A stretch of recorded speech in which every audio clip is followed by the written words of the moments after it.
Today, I would be presenting a novel LCMSMS method with dual electrospray and APCI ion source for analysis of 66 pesticides regulated by California state in hemp.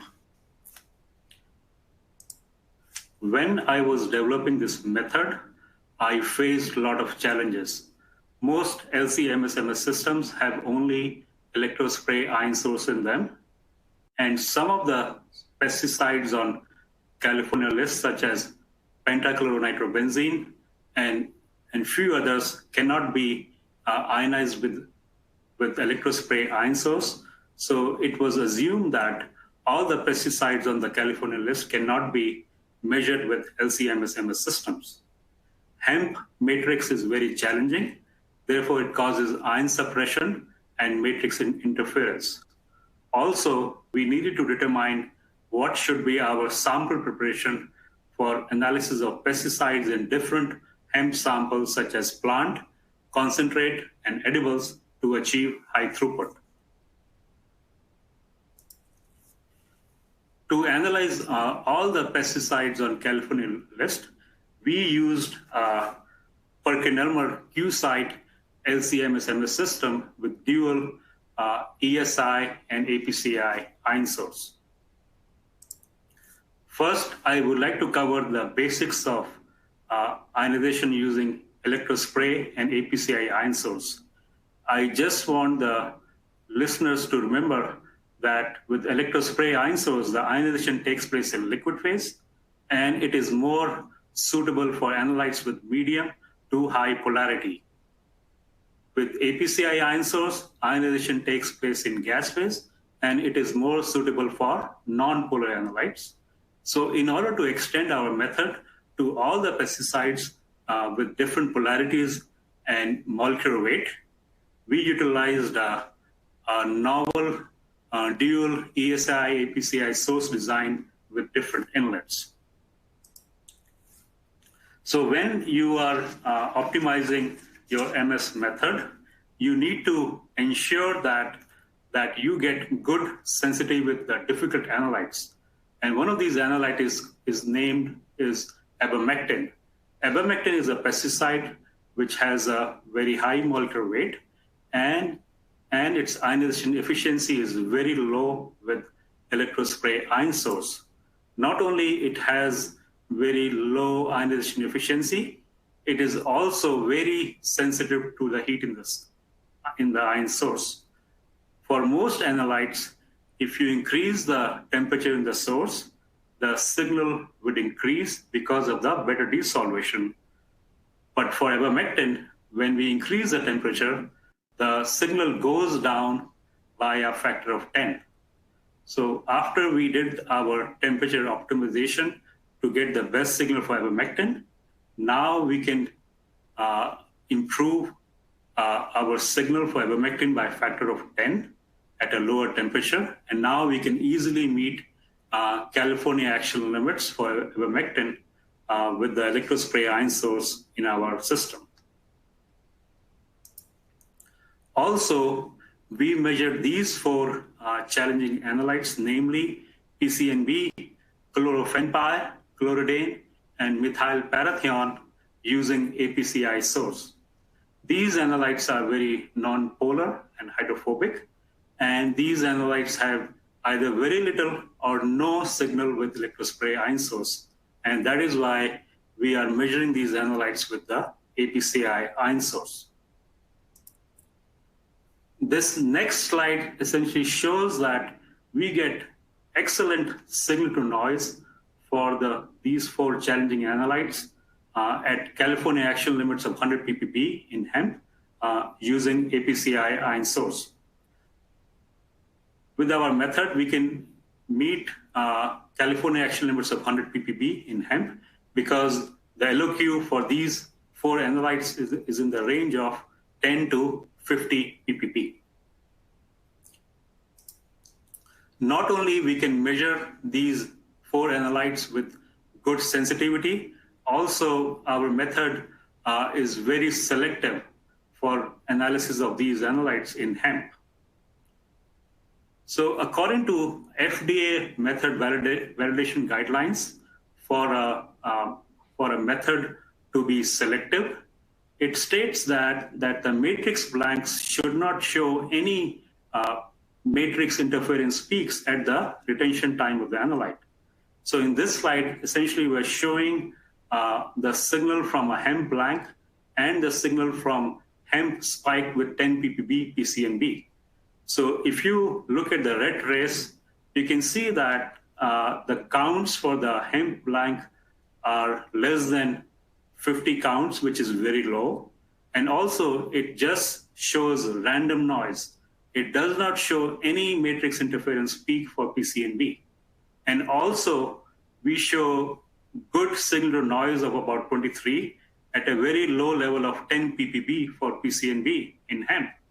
So this slide shows clearly the analysis of PCNB in hemp is both very selective and sensitive using APCI ion source.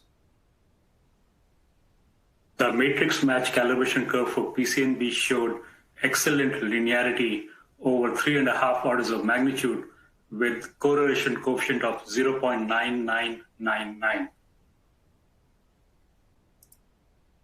Next, I would like to talk about the ionization mechanism of PCNB with APCI ion source. So in this slide, if you look at the structure of PCNB, it has 5 chlorine atoms and 1 nitro group. So for this reason, this molecule has very, very low proton affinity. So it cannot be ionized in positive ion mode by protonating this molecule. Most molecules form M-H- ion in negative ion mode by loss of a hydrogen ion. But if you look at the chemical composition of PCNB, it does not even have a hydrogen atom. So therefore, it is not possible for this compound to form M-H- ion in APCI ion source. So how did we ionize this compound using APCI ion source? So in this next slide, what we are showing here is our postulated ionization mechanism of PCNB with APCI ion source. We think that the oxygen gas in the APCI ion source captures the electron formed in the coronal discharge region of the source to form the superoxide ions. And these superoxide reagent ions react further with PCNB to form an ion by loss of a chlorine atom and addition of oxygen atom. To provide a proof of this ionization mechanism, we analyze the mass spectra of PCNB in APCI ion source.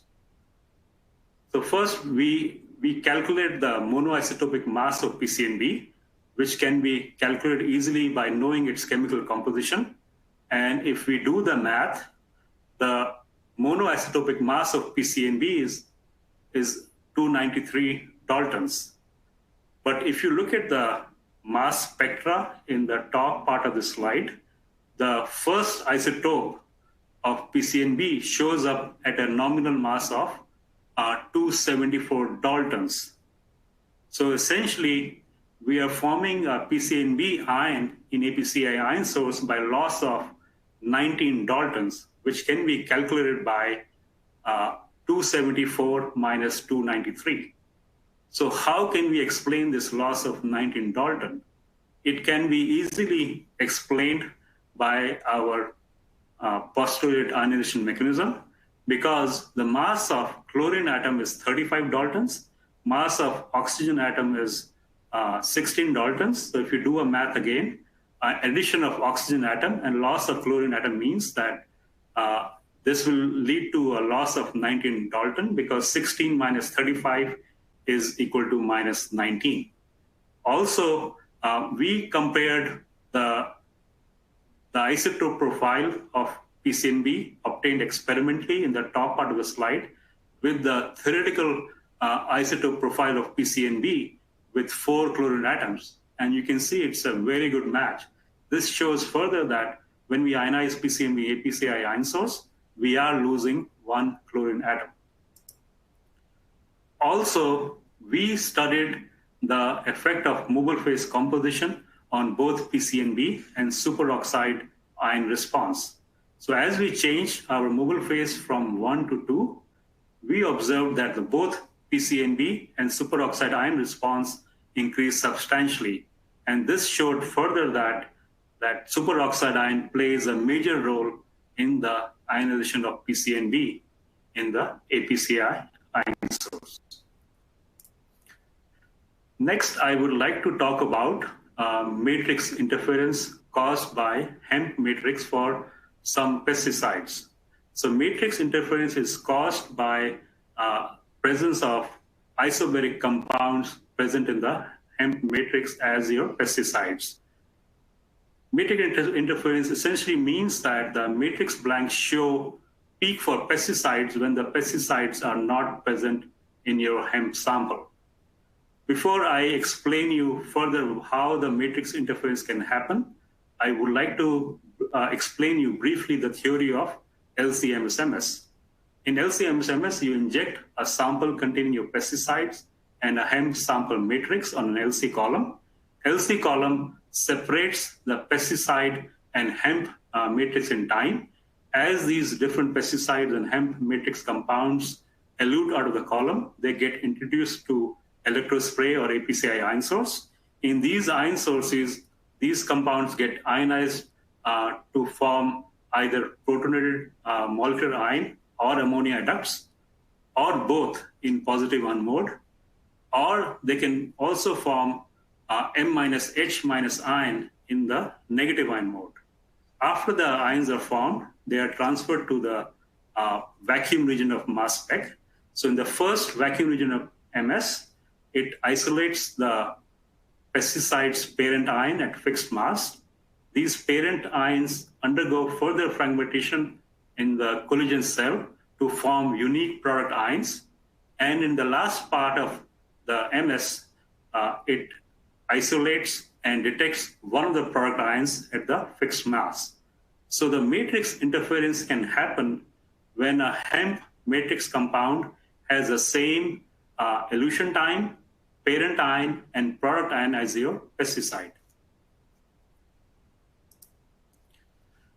So in this next slide, essentially I'm trying to show here is that if I try to use conventional mass transitions for propiconazole in hemp, what we see here in the top part of the slide is that we cannot differentiate between the signal from a hemp matrix and from a hemp matrix spiked with 100 ppb. So therefore, it is very difficult to meet California axial limits of 100 ppb for this compound in hemp. But if I look at the bottom part of this slide, and in which basically we are using much more optimized mass transitions for this pesticide propiconazole, we can minimize the matrix interference signal, which is the red trace. And now we can easily meet the California axial limits of 100 ppb for this compound in hemp matrix due to no matrix interference. Next, I would like to talk about the sample preparation methods we can use for extraction of pesticides from hemp matrix. So we could have used any of these 4 sample preparation methods. If you used quechas, dispersive solid phase extraction, and solid phase extraction, you will find that these methods are very slow, difficult, expensive, and also show poor recoveries for some of the pesticide compounds. In comparison to these 3 sample preparation techniques, solvent extraction is fast, quick, cheap, and shows good recovery for all the compounds.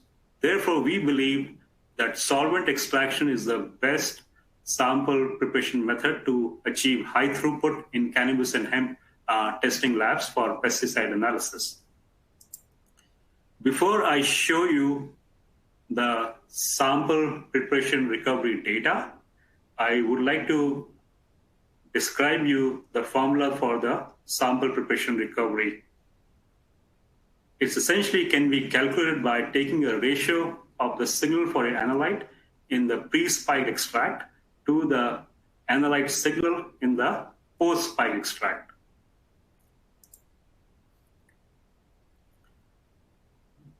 In this slide, the table shows excellent recovery for all the pesticides using acetonitrile extraction. We get recoveries for all the pesticides in the range of 80 to 120% with RST less than 10%. For comparison, if we use quechas, the recovery for demonazide would be low. Since demonazide is a very polar compound, it has a very low octanol water partition coefficient of minus 1.5. Therefore, it will stay in the water phase during the salting out step of the quechas. If you used dispersive solid phase extraction or solid phase extraction, you would find that recovery for few more pesticides such as spinoside and few more would be lower than the acceptable range of 80 to 120%. As I mentioned earlier, hemp matrix is very challenging, and therefore we observed ion suppression for the signal of a number of pesticides in hemp matrix.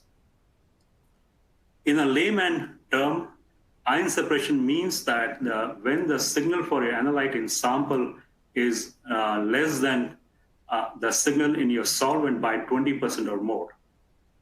Ion enhancement is observed when the signal for your analyte in sample is greater than the signal in solvent by 20% or more.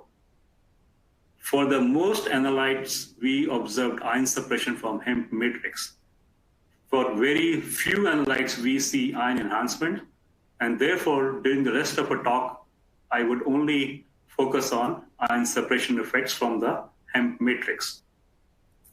At this stage, I would like to introduce another term, which is called overall recovery. Overall recovery depends both on your sample preparation recovery and ion suppression effects. So in this formula, the first ratio represents the sample preparation recovery, and the second ratio accounts for the ion suppression effects. In next few slides, I would like to show you some approaches we took to reduce the ion suppression effects and compensate for it. So the ion suppression effects can be reduced by dilution of your hemp matrix, but it will also reduce the sensitivity of your method. So in this slide, we are showing here is that the signal for two pesticides in solvent and in hemp matrix diluted with acetonitrile with different overall ratios. So if you see the data for carbofuran, which is an early eluting analyte, we can minimize the ion suppression effects for carbofuran by using a dilution factor of 10.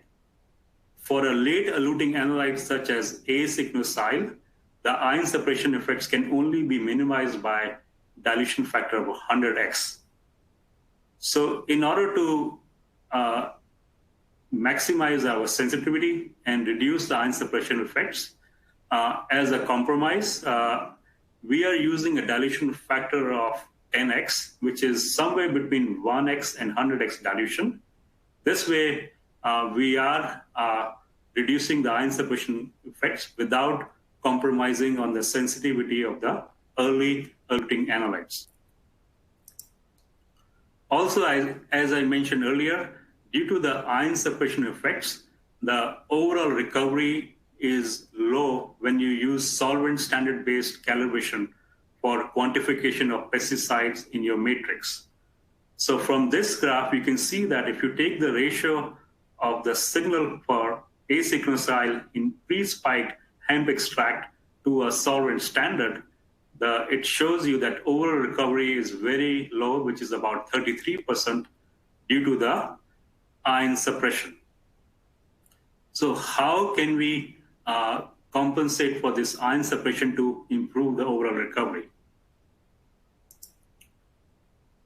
The answer to this question is that we need to use internal standards to our method. Internal standards are important for any method where we need to improve the accuracy of your quantification.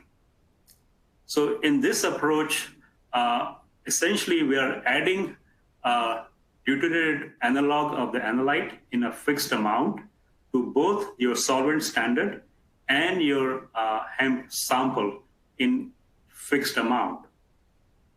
Since this internal standard has a similar structure as your analyte, it is expected that this internal standard will have same elution time and ionization efficiency or ion suppression effects as your analyte. So now, if you take the response ratio of your analyte to internal standard in your solvent standard and in your hemp extract, they would be quite similar. And now, because of the addition of internal standard, we can improve the overall recovery of Acequinocyl from 33% to 87%.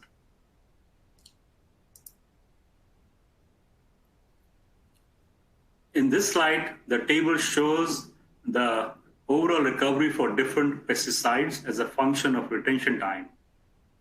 As it is well known that hemp matrix is very hydrophobic, so it is expected that overall recovery for pesticides will go down with increase in retention time and no internal standard.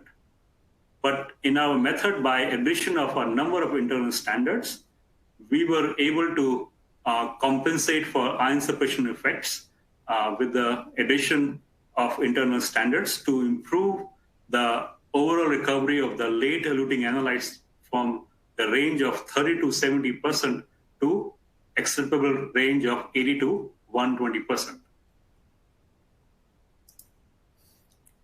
Also, we participated in proficiency testing. What is proficiency testing? Proficiency testing is an inter-laboratory test in which different laboratories participate in it. Each lab is given a blank matrix sample and an unknown spiked matrix sample with different amounts of pesticides. And each lab needs to determine the amount of pesticides in this unknown sample using their method. If you pass this test, it will assure a good quality of analysis at your lab to your customers. If you do not pass this test, it will give you an opportunity to assess and improve the performance of your method. So when you get your proficiency test report back, you need to look at the Z-scores. What is a Z-score? Z-scores is calculated by taking an absolute difference of your lab result and mean of all the data and dividing this number by standard deviation of all the data. If the Z-scores are less than 2, that means your results are satisfactory and you pass the test. If your Z-scores are between 2 and 3, that means your results are questionable and you just pass the test. If your Z-scores are greater than 3, that means your results are not acceptable and you did not pass the test. And now you need to go back to the drawing board and determine ways to improve the performance of your method. So we participated in Emerald Scientific Proficiency Test for 66 pesticides in hemp. And I'm pleased to inform everyone that we passed this test with flying colors since all the Z-scores for our method were less than 2 with no false positives and no false negatives. And also, if you look at the Z-score distribution with our method, about 92% of the Z-scores were less than 1. This showed further that our method is quite accurate for quantification of 66 pesticides in hemp. In next 3 slides, I would just like to show you that we can easily meet all the California action limits for the pesticides in hemp. Some of these pesticides are analyzed by GCMSMS traditionally, but we can analyze these pesticides using our novel method with ESI and APCI ion source. And if you look at the last column of this table, it shows you the ratio of the action limits to our method LOQ.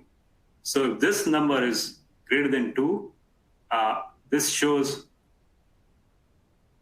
quite clearly that we can easily meet California action limits for all the 66 pesticides in hemp. The second slide for this set of 3 slides shows you again that we can meet California action limits for these pesticides in hemp. And in this slide, we are showing the action limits for category 1 pesticides in hemp and our method LOQ. So the main advantage of our method is that now the customers only need to use 1 instrument, 1 scientist, and 1 set of consumables to analyze all the pesticides on California list in hemp. With the conventional methods, you need to use 2 instruments, GCMS and LCMS, 2 scientists, and 2 sets of consumables to carry out this analysis. With this, I would like to state the main points of my presentation. We developed a novel LCMSMS method with APCI and ESI source, which can meet California action limits for 66 pesticides in hemp. We elucidated the mechanism of PCNB, ionization with APCI, and showed that the PCNB response is selective and sensitive. We can minimize the matrix interference from hemp by optimizing the MS method. We believe that solvent extraction is the most cost-effective sample preparation method to achieve high throughput in cannabis and hemp testing labs. We added a number of internal standards to our method, which compensate for ion separation to get overall recovery in the range of 80 to 120%. Our method passed Emerald Proficiency test for analysis of 66 pesticides in hemp.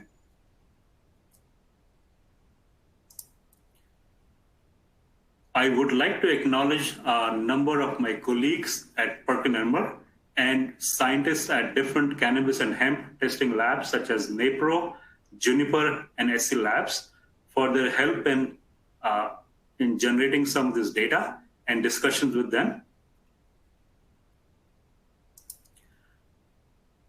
I would like to thank the audience for their attention, and I would answer any questions you might have.